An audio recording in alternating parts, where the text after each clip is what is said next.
Okay, Boker Tov, everybody. Today's daf is Nun Ted 59, and we are finishing up a long sugya. Hold your breath. We will finish it today, Neder. A long sugya on this issue about if something has a halachic status, truma or orla, or we're going to finally get to our Mishnah, which is that it's usher by a neder, shmita, and then it continues to grow, and the core is still there, like the case of the onion we've been focusing on. Does the additional amount that has grown, can that actually negate the core that it originated from? Does the amount that's grown actually, it doesn't take on the same status? The Gemara seems to assume it does not. It seems to assume that the new stuff that grows would be permissible, would be free of status. Let's say the Shemitah stuff continues to grow in the 8th year. But since in the end it's just the same onion that got bigger, maybe there's no way we could apply the laws of Bittul. This is the question the Gemara asks. And we ended yesterday with a Braita that pretty clearly spoke about this case, about working in a Shemitah field, after Shemitah, pulling up the weeds with somebody who presumably planted Shemitah produce, these onions that are continuing to grow. And the basic conclusion was that the stuff was no longer Shemitah. So that seems to conclusively prove that it changes the status. And the Gemara said, well, maybe at least it's true by Shemitah because of the focus on the land. So therefore, the continued growth of the land can change the status.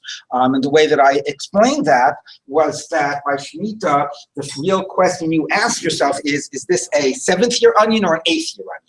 So, and if it's an 8th-year onion, because most of it grew in the 8th year, then it's permissible. So that might be enough by Shemitah. Whereas if it was a question about orla or truma or something like that, then, well, the onion started being orla. So now it becomes much more of this question of, and it's, the same onion. It doesn't change its identity because it continues to grow the same way maybe by Shemitah it does. So there our question is still an open question, whether the continued growth can make it become permissible or not. Okay, but the Gemara at least conceded the point by Shemitah. So now we pick up at the top of Nun Tet Amud Aleph. So let's take a look. The Gemara says like this: Masiv Rami, first line, end of the first line. Masiv Rami Bar Chama. So Rami Bar Chama asked, Konam Peres Ha'elu Alai. Now we're finally getting to our Mishnah. Our Mishnah says that if somebody makes a neder, using the keyword konam, which is the weightiest word, and makes it sort of like a korban, and these fruit are forbidden to me as a korban. Konam hein Allah, up here or to my mouth. Konam hein lifi, ways of saying that different ways of saying they're forbidden, but basically focusing not that you won't eat it or taste it, but fundamentally that they're forbidden. So in those cases, not only are the fruit forbidden, but any money exchanged for the fruit is forbidden, and anything that grows from the fruit is forbidden. Shani yochel, shani toeim. If, however, you said this is forbidden regarding eating or tasting, in that case, we only focus on the original fruit itself, because it was not a more generic forbidden. It was fundamentally focusing on the act of eating or tasting, and that's not the same thing. That's not the same act by the proceeds. You're not eating or tasting the fruit, and even the stuff that continues to grow. Well, actually, we're not. Excuse me, because as we're going to see in a minute, we're not talking about the onion yet. We're talking about, like, let's say, planting seeds from wheat. So the new stuff that grew in its place is not tasting or eating the old fruit, because you planted a seed and now you have new wheat.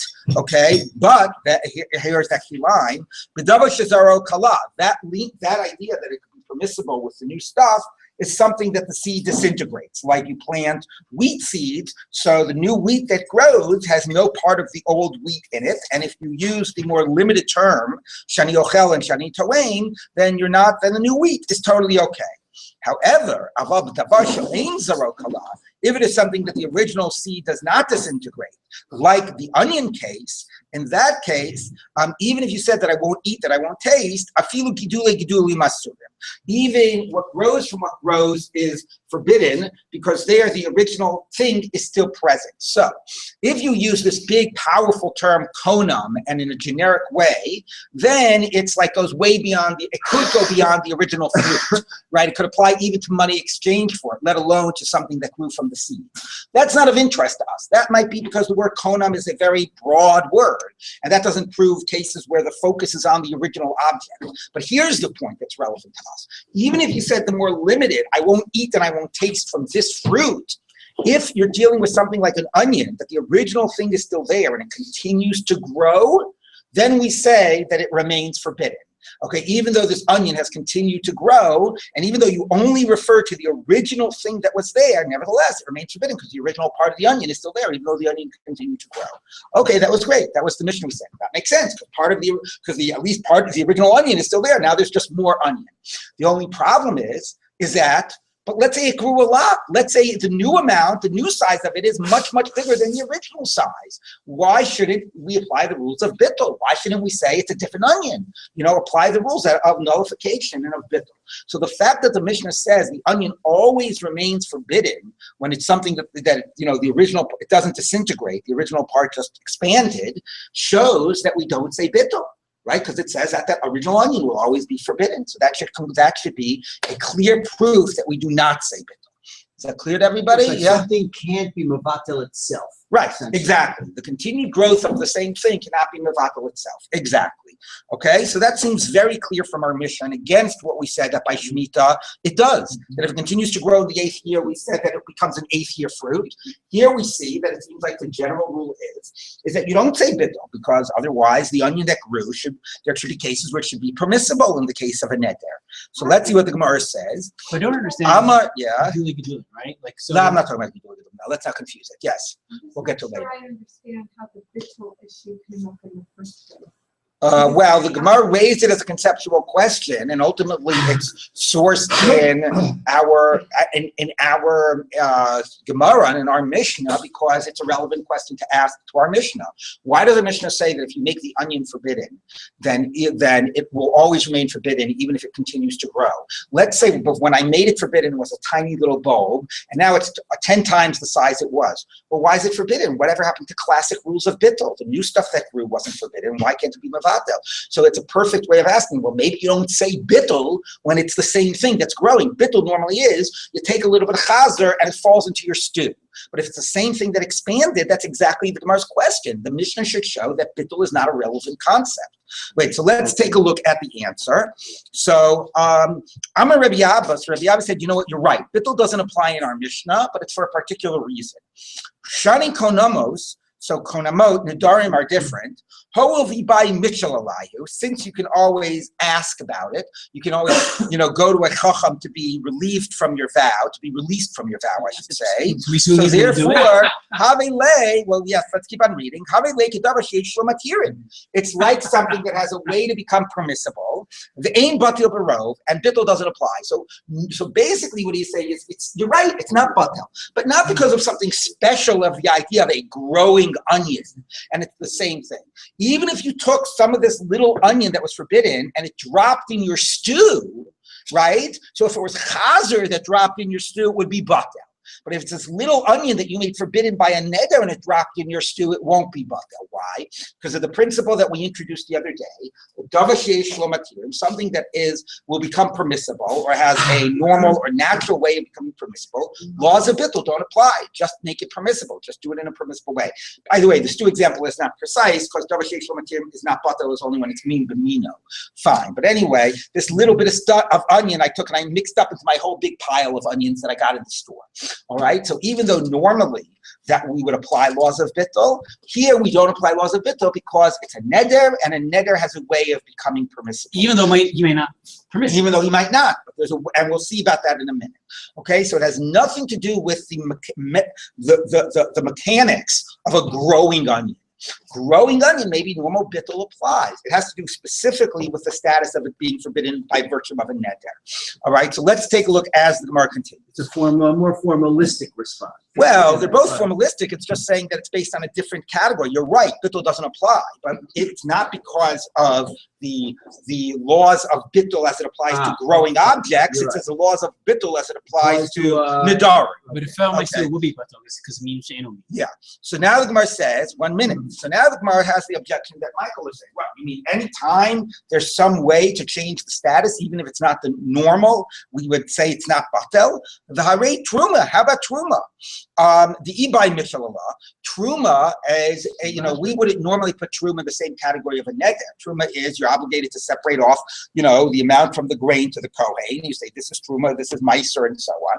But status that gets effected through your speech act, right? You don't have to physically separate it. You can just verbally say, that grain over there, that corner over there, that's truma. So it's a status that gets affected by your speech act.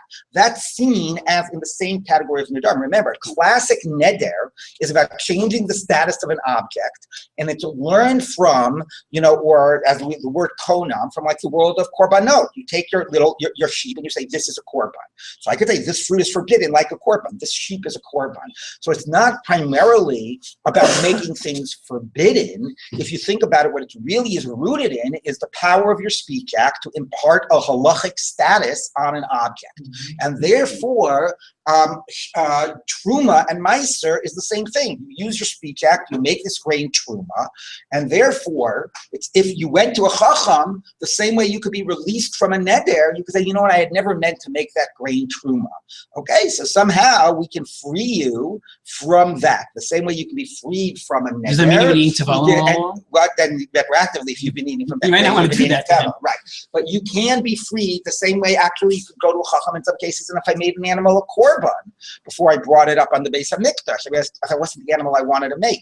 So normally you'd say you try to exchange it. That's tumura. Then you'd be transit. But if you go to a chacham, you could be released from that. You could negate the speech act, and then it would be like it never took place. So so it's pretty amazing, right? The speech act is such such non-physical act. It has this tremendous power. Right? It could be transformed. It could create an entire religious world, make things hekdesh, make things korbanos, make things truma, make things forbidden by nedarim, but also somehow, because it's rooted in just speech, and speech seems to be rooted also in will and in thought, right? And in that way, speech is different. It's an expression of will and thought as opposed to something which is like a physical reality. So the releasing of the vow is basically a process of saying, well, deep down, you really didn't want it. Right, that's sort of what the releasing of the vow is. So it's this amazing thing that on one hand, it's so tremendously powerful, just the speech act, and on the other hand, it has this like doorway, this avenue to completely undo it, because deep down it's rooted in your will and your thought. Yes, Charlie. So for truma, if I get my separation of truma and designation nullified, it not only affects the truma, it affects everything else. That's what Michael was saying. Then the grain retroactively becomes tevel. Yeah. So you wouldn't want to do that if you've been eating from the grain. That is correct. Yes. As a parallel, Shem spoke and the world was created in the sense of the power of speech. Right, that's an excellent point. Right. I mean, in a way, it's like the most divine sort of thing, just purely by speech. It's where we can imitate God. You're right. Like, you don't even have to interact physically with the world. Yeah. I would say a little different angle. God's speech creates the whole world of obligation. Also the by commanding, you mean? Also the interpretation of that speech is kind of rabbinic. That's kind of parallel to what did I really mean when I said it. You mean sort of, there's actually some midrashim like that about how God goes to, I forget what the medrash is, but like God goes to Avram or Yitzchak in a certain case and he asks to be released from his neder. Like God asks to be, I forget what the medrash is, but that's an interesting idea. Like Torah Shabbat Peh is the rabbis acting like based in on God's word to interpret what God's word means. That's a great idea. That's beautiful. Okay. All right. Good. Now we got enough theology for the rest of the Masechet. Okay. So, all right. So now the Gemara says like this. It says, Varei truma. How about truma? If you want, you could ask, meaning ask about it, meaning go and get released from it. Ubatli berov. And truma is batel. Some take out the word berov because it's not exactly by a rov, but it is batel. Yeah, exactly, 100. But it's batel. So we don't treat it as a davashay shlomakirim. Right? Even though there's a way to reverse it, we treat truma as truma and truma as isser and it's batel. Now we taught in the Mishnah. So truma tme'ah. If you have a seah, a unit of truma tme'ah that it's impure, so actually you can't, even a kohen can't eat it. It has to be burned. If it falls into a mixture of less than 100 units of chulin, so it's not enough to do bittul. Truma needs 100 to do bittul. Terakeh, it should rot. Halameya, implicit says the Gemara, is if it fell into 100, ta'aleh, then it is nullified, and it's okay. So you see that you have principles of bittul by truma. Why don't we treat it like a davashay shlomakirim? So the Gemara says, Amri, you can say, the truma biyad kohen askinon. The case when bittul applies by truma is that you've already given it to a kohen. Once you've already given it to a Kohen, you can no longer reverse it. Because then, in a way, your words have had a real-world impact. Right now, somebody else also is involved. It's not just between you and God and your speech and the object. It actually now has, like, now another person owns it, and you're going to be taking the truma out of his hands and saying, sorry, bud, I know I gave it to you, but it's no longer truma, and take it away. So now that it's actually had a real world impact and it's involved another person, you can no longer reverse it by going to a chacham. So therefore, the Gemara says, maybe before you've given truma to a kohen and you can reverse it, maybe no bittul would apply. And maybe whenever we discuss bittul by truma, it's only after it's been given to a kohen. So that's a significant limiting on the laws of bittul, and the Gemara rejects that. So let's see what the Gemara says. So the Gemara says, if that's true, Ema Seifa, look at the end of that Mishnah.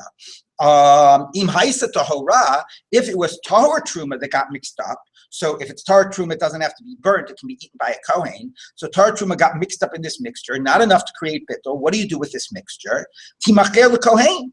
So sell it to a Kohen. So it's clear that the truma has yet to be given to a Kohen, right? You have a mixture. You have 1 unit of truma getting mixed up in 99 units of non-truma.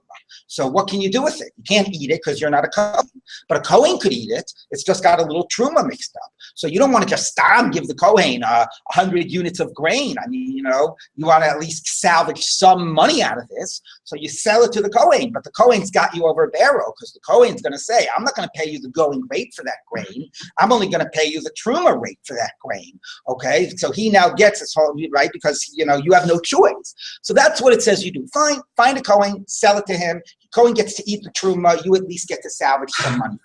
So what do you see? You see, we're talking that it's not yet in the hands of a Kohen. It's in your hands. And nevertheless, if it were in 100, bittul would apply.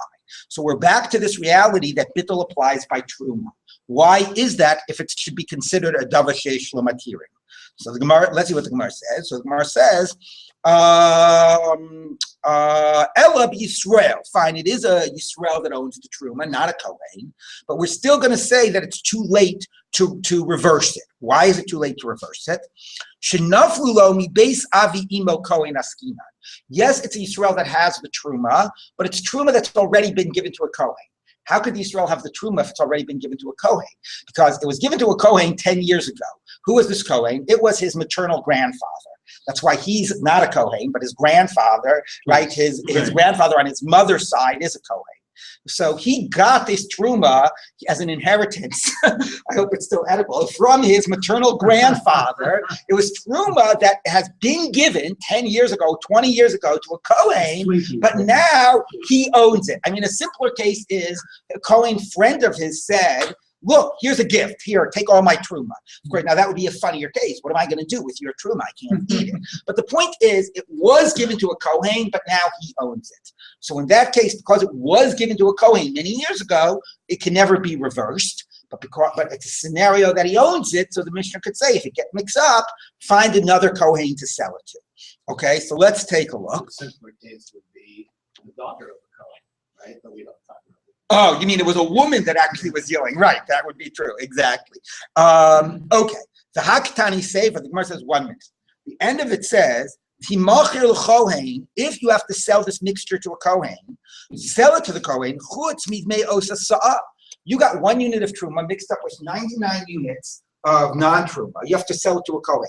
Can I charge him for 100 units or only for 99? You charge him whatever you want. Well, yes, that's true. I mean, you can sort of say whatever arrangement you make. But you have to be clear that whatever price you agree upon, the price, it does not include the 1 sa'ah of truma. The price is for the other 99.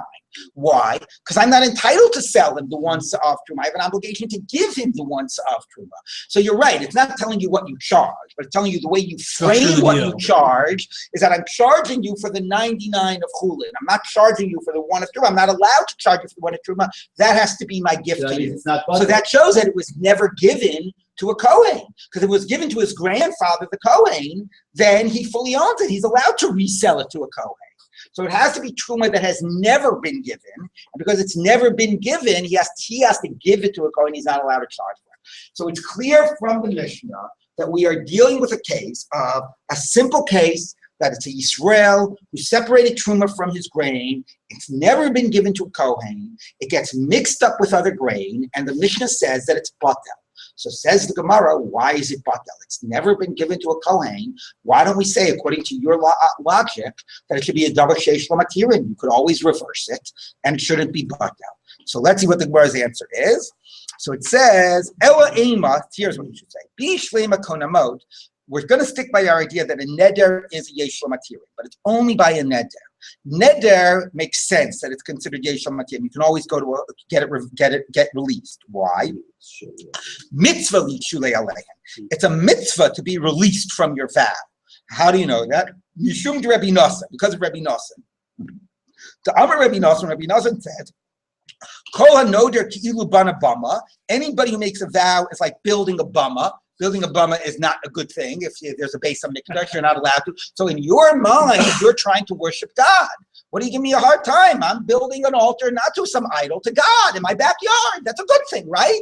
She says, no, and that's what an neder is. Hey, I'm trying to do more mitzvahs. I'm trying to increase my world of religious objects, right? I'm trying to make things forbidden and so on. God makes things forbidden, says chazer and basar b'chalav. I'm going to continue and I'm going to make the fruit forbidden and all these things. Isn't this a good thing, right? That's like a chumrah attitude. And the Gemara says, you know what that is? That's your private religion, okay? That's like building a bama. So your private religious experience. And you know what? That's not necessarily a good thing, meaning maybe there's times when it is good to build a bama. There's no base on mikdash, right? Maybe if there's no good, maybe if there's a problem with establishment religion, or there's no good sort of central religious experience or communal religious experience, maybe we understand and can give more latitude towards the personal desire for creating their own religious reality. But at least Rabbi Nosson says, that's basically not a good thing. That's not, our religious experience is supposed to be a communal one, not every private person sort of, trying to create their own religious reality. And therefore, making a neder is like building a bama. Now he goes further. Building a bama is not yet so bad. I just built it. It's just my intention. I haven't yet done anything with the bama. So then he says, if you take it to the next step, and you haven't only made the neder, but rather than knocking down the bama and going to a chacham and being released from it, you actually took it to the next step and you fulfilled the neder. In that case, he says, it's like you burnt incense on the bama. That makes it even worse, because now you acted on it and you lived that experience and you had an option of being released from it. Okay, so this is a quite scathing condemnation of the entire Masechet. And the fascinating thing is that the Gemara quotes Rabbi Nosson time and time again. Like if you just look at the side, 1, 2, 3, 4, actually only 4 times. To me, it felt like it was more. But anyway, the Gemara, it very much reiterates this critique and really doesn't give that much voice to a more positive approach. And what's clear is, and we discussed this at the beginning of the Masechet, that making vows was a very widespread phenomenon in the community. Too widespread. People were making them and just very loosely without giving them enough weight and so on. And part of what the purpose of Masechet Nedarim is to try to get control over that phenomenon, not, to sort of say not all these things are binding and you have to be more careful about the process and so on. But also, at least Rabbi Nosson, and something that seems to be pretty much endorsed by the Gemara, seems to have a very scathing critique of the whole thing as a positive religious phenomenon altogether. 1 minute. So because of this approach, that this whole thing is a bad phenomenon, we say, if you made a neder, you know why it's a davar sheish lo matirin? Because you're supposed to get it undone. And therefore, because you're obligated and supposed to get it undone, it's like it's heter right now. Why should we say apply the laws of bittul? We would rather tell you, go to a chacham, get it undone. That's what you're supposed to have done in the first place. And then you don't need to rely on the laws of bittul. So by nedarim, there's no bittul because you're supposed to reverse it. Whereas by truma, you're not supposed to reverse it. You're supposed to separate truma and give it to a kohen. And therefore, we don't treat it, even though in theory you could reverse it. That's not what you're supposed to do. And we don't treat it as a davar sheish lo matirin. Okay, question. I'm sorry, that's just one more line. Truma, my mitzvah lishtuleila. But by truma, there's no mitzvah to get it reversed. The opposite. By truma, that you make truma, and there's a mitzvah to keep it as truma and to go ahead and give it. So truma is not a davar sheish lo matirin. Neder is. Rachel, you had a question? So I think this speaks to me. So this is contextualizing the whole discussion, but is part of why we're agonizing over all these details, the way to make it more complicated as a deterrent against Nedarim? Yeah, so that is something that we spoke about at the beginning, and Saul Lieberman, the great scholar from the previous generation, has a whole essay about this, about how widespread vows were in the general Greco-Roman world and how trivialized they had become, not just within the Jewish community, and that it seems very clear that a lot of what the rabbis are trying to do here is take control over that phenomenon and to, have it be a deterrent, have people treat it more weightily, have people, not let it get as be run away. On the one hand, when you take it, you have to be serious about it. On the other hand, we would like you to stop taking it altogether. Yes. But it's not only to take it seriously, it's to show the impossibility, really, of parsing things out. Well, I don't know. I mean, like any other area of halacha, just because it's complicated and there are a lot of details doesn't mean we're trying to say it's impossible. So I don't think that the rabbis are sort of saying, like, we can't figure out what you're doing, don't do it at all. That happened at a later stage. There became, in the time of the Gaonim, a practice not to study Maseches Nedarim as a way of, like, we should keep everybody ignorant about it so that they won't be doing it. The more you learn about it, the more it's a live possibility and the more you think you can handle it and know what its parameters are. So that became like a later push. Let's just not learn it to sort of make it off limits. But I wouldn't say that the Gemara is trying to make it, maybe it feels that way to us, but everything it makes complicated. It makes a lot of details. I don't see the details as a deterrent, per se. No, just that touching upon so many other different areas. So in other words, on the one hand, you're emphasizing the power of language. Right. But it's not only the language you intend, it's all the things that you may be aware of. Right. That you're doing. Right. So it's sort of words are linked with intention. Right. If you don't know what you're saying, then right. You can even have an adverse. Right. I agree, but I think that that's all just tying into how serious and complicated this is. Right. I think that's all giving like this thing weight. I mean, you have to take this extremely sort of thoughtfully and seriously. Yes, Charlie. At one point, everybody was building bombas all over the place. Exactly. And it took hundreds of years to get rid of them, yeah. Even when things were better. Right. So yeah, that's, you could say there are times maybe when bombas are appropriate, but a lot of, but they also is very hard to uproot. Oh, you're sort of saying the proliferation of Nedarim is very hard to uproot that whole personal right. And then you also wind up giving disproportionate weight to all of your little sort of personalized, all the minhagim wind up taking up more weight than all like the Isurei D'Oraisa type of a thing, So exactly. Is it possible that the Mishnah and the Gemara have in some ways different agenda? In other words, the language of bittul doesn't appear in the Mishnah. Right. It's clear the Mishnah is not talking about a gift from my maternal father. Well, that was right. The Gemara conceded that. Well, but that's true in general. Right. That the Gemara raises new issues and tries to reframe things, and it's not necessarily a facade. Right. Correct.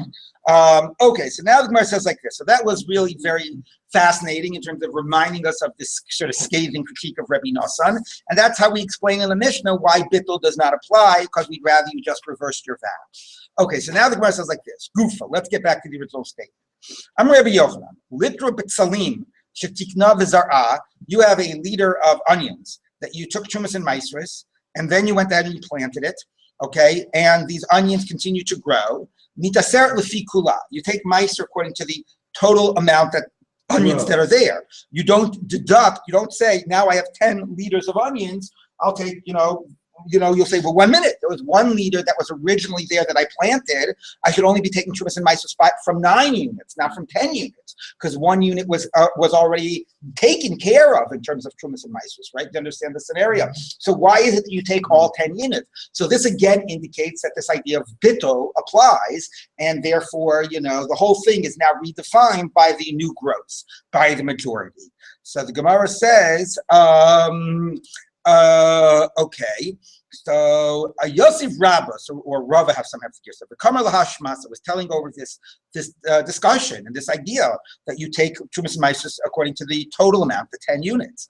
Amalei Rav Chizda said to him, Man Sayis L'chol Reb Yochanan Rabcha. Who's going to listen to you or Reb Yochanan your Rebbe? Because he said this in the name of Reb Yochanan. Who would listen to such a crazy statement? Heter Shebehem Lehechan Halach. Where did the heter disappear to? Where did that original unit disappear? Now, what exactly is bothering you? Has he never heard of the idea of bittul? If I take a little chazer and I drop it in my soup, do we say, well, where did the chazer disappear to? Or what do you mean where did it disappear to? That's what bittul is. Bittul nullifies it and makes it like it doesn't exist. So here too, the new 9 units nullify the original 1 unit. What's your question? So it seems like this question is the following. Ron explains it in a similar way, but a little different, is that bittul normally works by erasing something's distinctive halachic status. I've got chazer. Chazer is usser. It falls into my stew. The isser status goes away. It's just a neutral piece of meat now. It's not an usser piece of meat. Okay? But can bittul work not to erase a status, but to impart a status? Like one of the achronim asked the following question. Let's say I've got, 9 mezuzahs here, and they're all written properly with the right intention of Shem Hashem when the sofer was writing it. And one mezuzah was written without the right intention. Okay, the sofer wasn't thinking about God's name when he wrote God's name. It's not valid, whatever. And I mix up that mezuzah and the other 9. Are all 10 kosher now? Right? Is that how bittul works? Right? Does bittul say that I actually can impart a status onto an object? Or it just means that if an object has some type of a problematic status, that status gets erased? That seems to be what he's saying. He's saying here bittul is taking heter, that original unit that had a neutral status. It was all fine. It was all fixed. And it's turning it into tevel. Because if you take Trumas and Meiser from all 10 units, you're saying you have 10 units of tevel. So you took that 1 unit that was totally neutral and you turned it into tevel. That's normally not how bittul works. Okay, so that's a really fascinating question. Can bittul go ahead and take heter and make heter into isser almost, or to make heter into impart a halachic status on an object? Yes. Take the goal of yeah. Maybe you are changing its identity from produce to seed. So that is an excellent point, and that sort of gets to the question all along. Why did Gemara think that bittul wouldn't work? Why would it work? Maybe this whole thing is seen as more like transformative than just the same plus. So we'll get to an answer very similar to that. But let's first appreciate what the question is. Okay, let's see. So I framed it as a question about, can bittul take heter and give heter add a status as opposed to remove a status? Let's just read the Ran. The Ran is similar, but a little different. So Lahechan halach means where did it come from? No, where did it go to? This the first unit was heter. You've now made it no longer heter. You've made it into tevel. How did you? What happened to its heter status? Exactly. Because you've now used bittul to make something usr. Right. You normally use bittul to make something heter. Okay, so let's see the Ran. 5 lines from the bottom. Nira be'enai, says the Ran, it seems to me, the hachi makshe. Here's the question. Even if normally you say that there is an idea of bittul by the stuff that continues to grow, shall isur, that's when that's mevatel, the original amount that's forbidden, and the new stuff negates it. Nullifies it. Since there's now the amount, the new stuff is more than the original. So you're not no longer tasting the taste of the original thing which was forbidden. So if you don't have the taste of anything forbidden, it's okay. Even though some of the original onion is still there, it hasn't really disappeared. You have some of the original onion there. Shari, it's permissible. Even though since the Torah obligated you according to the actual quantity, why if you go by the full amount? Where did the heter go? So it's not fully clear what he's saying. It seems like what he's saying is something of the following, that, and this is another question by bittul. When we say that chazer fell into the soup, okay, do we say that I no longer have chazer here? Or do we say, I have chazer, but it's not usr? If I can't taste it, it's not usr. If I can't see it, I can't taste it, I can't identify it, even though there's chazer here, it's not usr. That seems to be what he's saying. We don't say that the thing disappears. We don't say it stops being chazer. We just say that its prohibition goes away if it can't be tasted. But if it didn't disappear, if it's still there, so here you have only 9 new units. You have 1 old unit. So how are you taking Trumas and Maestris on 10 units if you really only have 9 units? By the way, that's time Okay. to econ, no? Yeah, that is getting your time to go. But anyway, I think the easier way of understanding the question is, since when does bittul make heter into isser? Bittul removes an isser. It does not make something into an isser. It does not make this original unit into tevet. Okay, so that's a really nice conceptual question. Let's see what he says. Amalei, so he said back to him, Milot not tan kvas de kvasei. What do you mean? I'll show you a Mishnah that's like this. B'tzalim sheyadol and geshamim b'tzimchu. We quoted this before. We have these onions that it was rained on, that they came from the 6th year, and then it was rained, and they continued to grow in the 7th year. If the leaves were black, asurin, it's forbidden because then it's considered to have grown in the 7th year. Horiku mutarim, but if they turned green, then it's permissible. It all grew in the 6th year. Now we did this yesterday. The kishchorin. Now, if the leaves are black, amai asurin. Why is the whole onion forbidden? Some new amount grew, but some of this onion was from the 6th year. And the language that the onion is forbidden makes it sound like the whole onion is forbidden. Now, what would be the relevance? You can't separate off the different parts of the onion. Well, one relevance is that by Shemitah, if I sell Shemitah produce, the money I get for it also gets the status of Shemitah. So let's say I've got this onion. Right, 20% grew in the 6th year and 80% grew in the 7th year, and I sell it for $1. How much of that dollar has kedushas shvius? 80 cents or the whole dollar's worth? All right, because only 20% of it grew in the 6th year. So the language that the onion is usher sounds like the whole onion is usher. So he says, same question. If bittul does not work to make heter into isser, why is the whole onion usher? Only 80% of the onion should be asur. And the language of the Mishnah sounds like the whole onion is shemitah. Okay, so it's the same question. When can bittul work to turn heter into isser?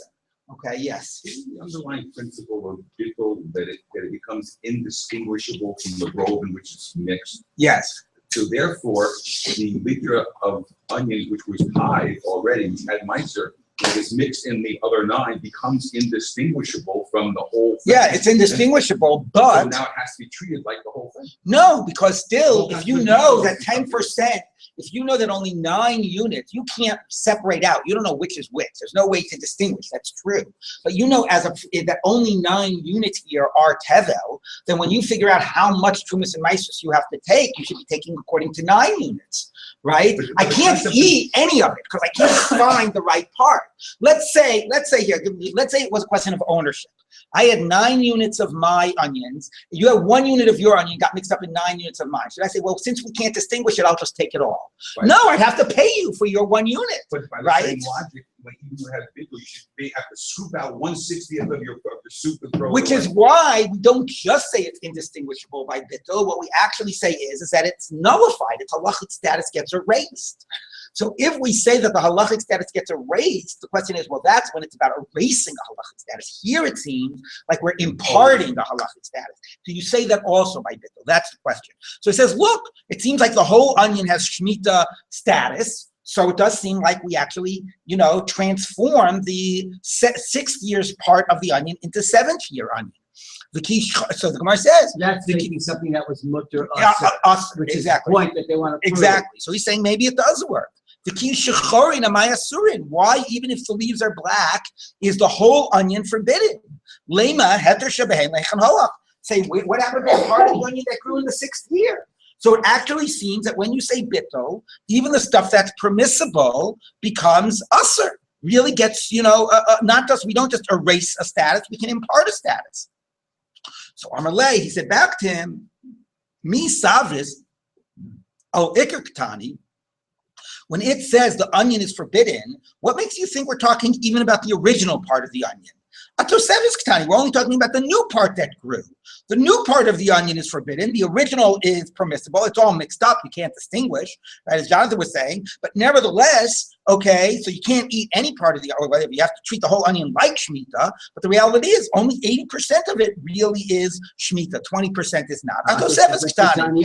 Asuri, right? We're only saying that the new stuff is Asur. We're not saying the old stuff became Asur.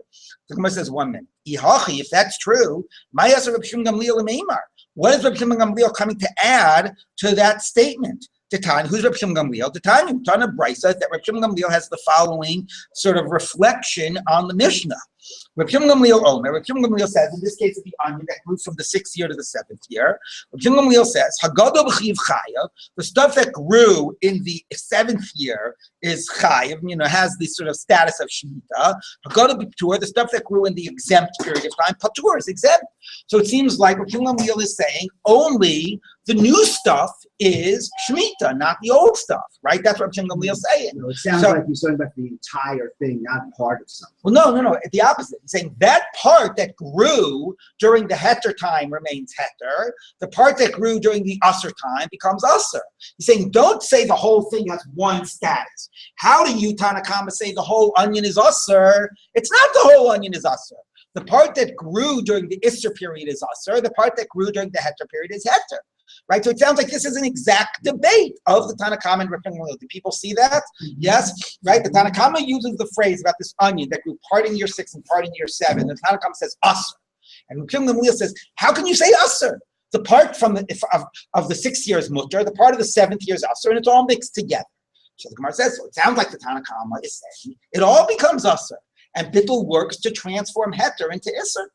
All right. So the Gemara says, Tanakama nami hachiyamar. According to you, the Tanakama is also just referring to the new stuff.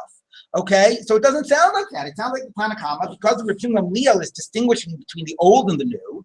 It sounds like Tanakama is saying that it all becomes usher, and that proves my point that bittul can work even that way. So the Gemara says, Masnisin Rabbi Shimon Gamliel K'tanila. You know what? Our Mishnah. Really, when the Breita has Rabbi Shimon Gamliel saying that old and new, our Mishnah is no different than Rabbi Shimon Gamliel. Our Mishnah is also the position of Rabbi Shimon Gamliel. He's clarifying in the Breita what he meant, but the Mishnah really is not a different opinion. The Adkan Lo Shami say Rabbi Shimon Gamliel. Okay, so basically, so now what does the Gemara say? The Gemara says like this. The question is, when you have bittul, and the majority, the original stuff, the minority is a neutral halachic status, is heter, and now you have a majority that's a new problematic halachic status. Does it even transform the heter? Does it make that one unit into tevel if the new stuff is tevel? Does it make that one unit that grew in the 6th year into shemitah if the new stuff is shemitah? Does it transform? Does it not just erase the status but impart one? So the initial statement was, yes, it does erase a status. That's what happens in the tevel case. I mean, actually, yes, it does impart a new status. That's what happens in the tevel case. And that, and maybe that seems to be what's happening in this case here by the onion that grew in the 6th year and the 7th year. Maybe the whole onion becomes shemitah. And the Gemara says, wait, not so, maybe not. Maybe where it says that we treat the onion as shemitah, maybe that's just the position of Rabbi Shimon Gamliel, and maybe it means the new stuff is shemitah, not the old stuff. Okay, so in this case where it says that we treat this onion as shemitah, it's not clear if we're saying that that applies to the whole onion or just to the new part of the onion. And here the Gemara says maybe this question of whether it transforms that original status or not, maybe some of the particulars matter. And though this gets to the point you were making before, so let's see what it says. The Adkan Lo Shami Slay, the Rabbi Shimon Gamliel, the Lo Katarach. Maybe Rabbi Shimon Gamliel, now we're claiming is the author of the whole Mishnah, that says that the new status only applies to the new stuff, not to the old stuff. Maybe that's only when you did not exert any effort. But when you did exert effort, maybe it does transform the old stuff. Now, why does your exerting effort matter? Let's first understand what the difference is. One case is the onion was planted and it continued to grow naturally, right? It grew from the 6th year into the 7th year.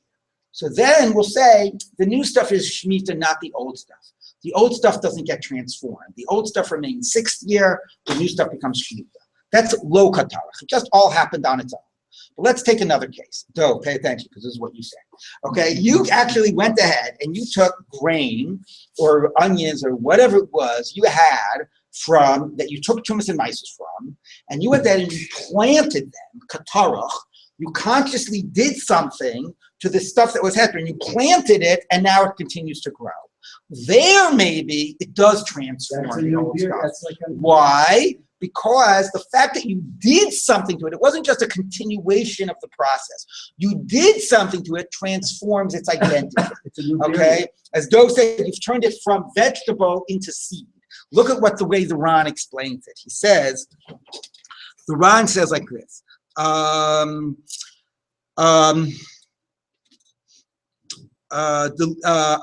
line that starts with the word livitule, it's 1, 2, 3, 4, 5, 6, 7, 8, 9, I think 10 lines down in the narrow lines of the Ran. He says like this. He says, that's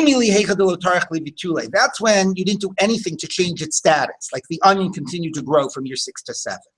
But when you did some effort, to kihach, the litra b'tsalim, you took this 1 unit of onions, shazara b'karka, that you planted it in the ground, asu gidulim, the new stuff comes, umivatlim ikar lagamri, and completely transforms the original, even turns heter into isser.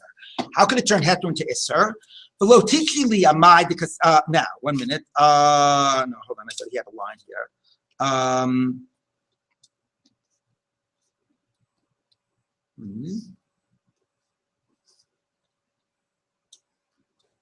No, he didn't say it. Somebody else explained. Hold on 1 minute.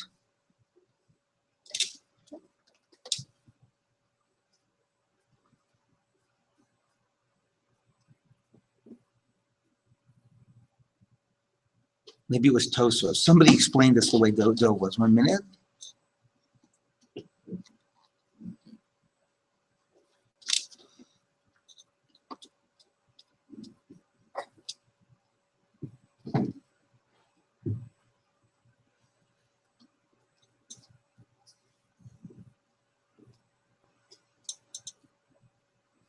No, somebody said, I thought exactly this point, that it was more transformative. 1 minute.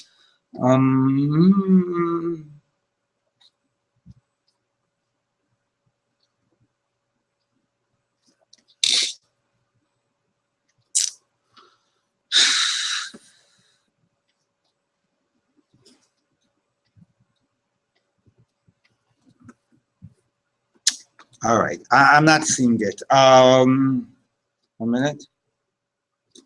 Wait a second. It also says about the batzal, the batzal, the tarach, the gidulim. Yeah, all right. I'm not seeing it. Somebody I thought said exactly the point that Dov was saying. Maybe I just thought it in my head. Okay. But that it seems to be that the answer of this Gemara, maybe it was on a different part of the Gemara. It seems to be that the answer of this Gemara is exactly that point. That how much do we say that we can transform the identity and even make something heter into isser? If you have completely redefined it, you have taken it and you've planted it. It's not just grown. There's not just more. If it's just more, then the original stuff doesn't become usser, remains heter.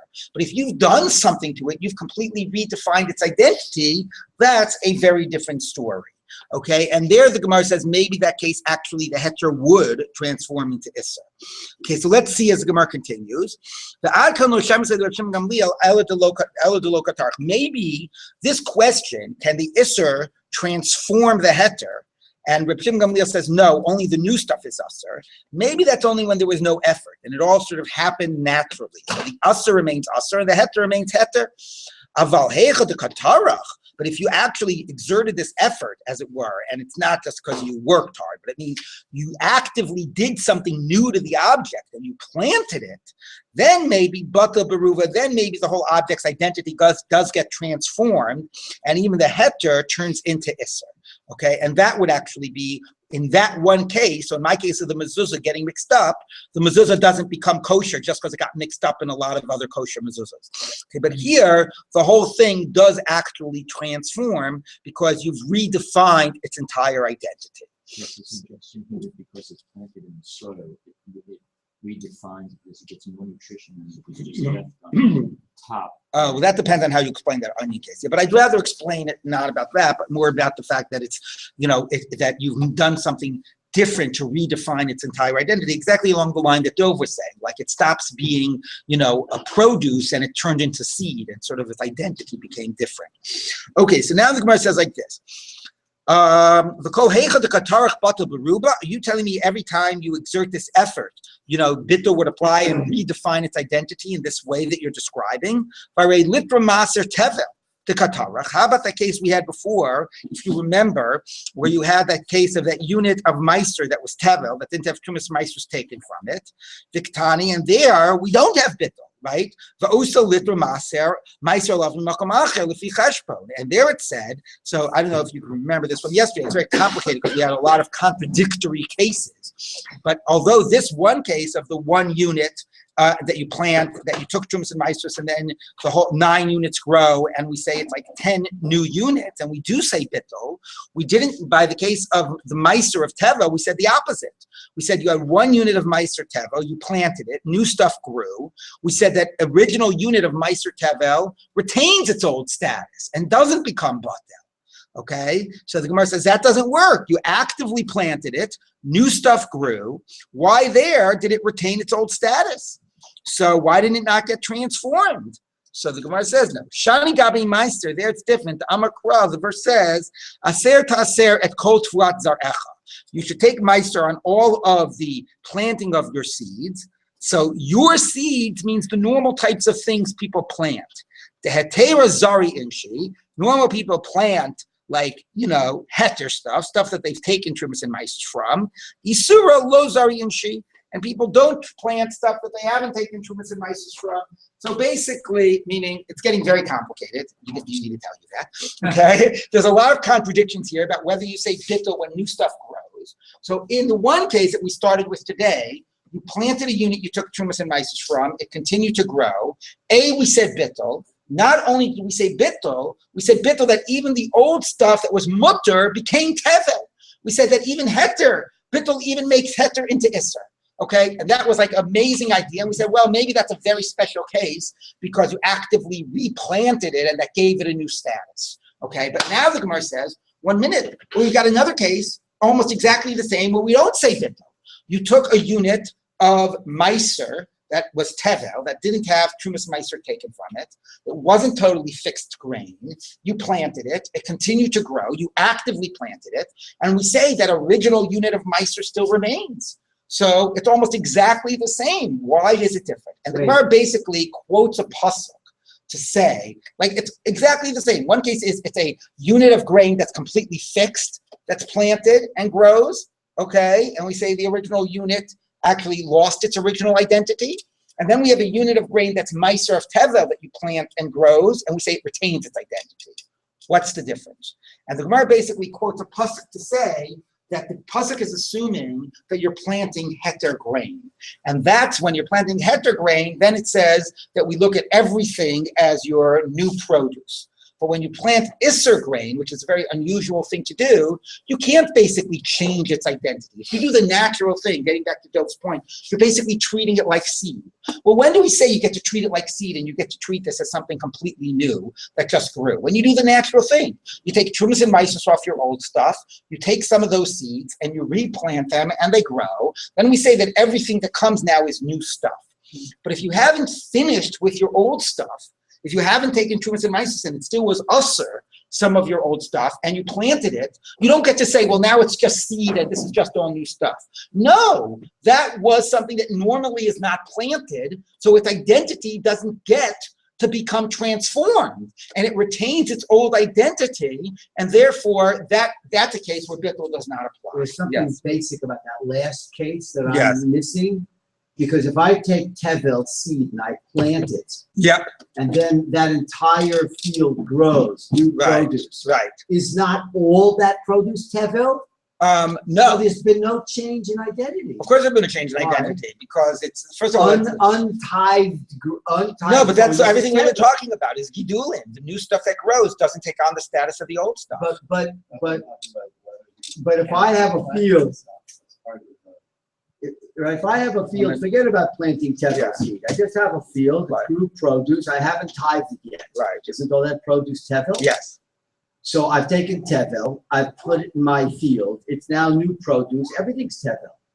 There's been no- Yes, but the importance about saying that you still have the old Tevel there is that you have to take, like, Trumas and Mice was based on its, you have to take the seed in the old value status. of the project. You're right, like the new stuff is new Tevel, but it also has an So old it's Tevel not there the that's still Tevel going on. issue, that's the issue. Right, you're It's right, where it's you're shy right, there's a of it. new Tevel that's coming up, but there's still the Oh, old okay, Tevel that has to okay, be addressed. All righty, we will actually finish this tomorrow. Also, I also want to say, this was like a very sneaky terrace of the city to say, oh, well, really, the